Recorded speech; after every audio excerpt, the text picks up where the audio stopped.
আসসালামু আলাইকুম। আশা করি সবাই ভালো আছেন। সবাইকে স্বাগত জানাচ্ছি real life English collocation session 7 A.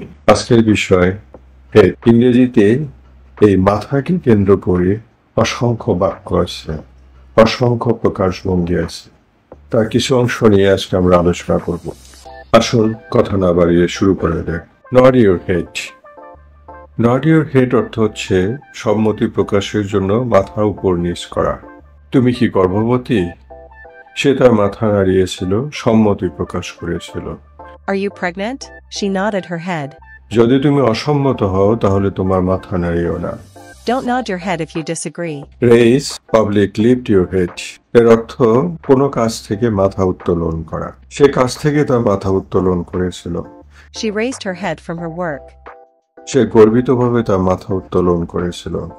She lifted her head proudly. বো public bend public lower your head. মাথা নোয়ানো অথবা কুর্নিশ করা। আসুন আমরা সবাই প্রার্থনায় আমাদের মাথা নোয়াই। Let us all bow our heads in prayer. আপনার মাথা সামনের দিকে অগ্রসর করুন এবং 15 সেকেন্ড ধরে রাখুন। Bend your head forward and hold for 15 seconds. Hang your head অর্থ লজ্জিত হয়ে মাথা নিচু করা বা নিচের দিকে তাকানো। আমার মাথা নোয়ানোর কোনো কারণ ছিল না। I had no reason to hang my head. কেন ওরকম ভাবে মাথা নিচু করে আছো? Why do you keep your head hanging like this? Cock your head মাথা একদিকে কাত করা। তার মাথা একদিকে কাত হয়েছিল। Her head was cocked to one side. মাথা কাত করো না, মাথা সোজা রাখো। Don't cock your head, keep it right/straight. Press your head মাথা চুলকানো। কেন যে মাথা চুলকাচ্ছ আমি বুঝতে পারছি না। I don't understand why you're scratching your head. মাথা চুলকানো কোনো কাজে আসবে না। Scratching your head will not do anything good. Thank you for listening.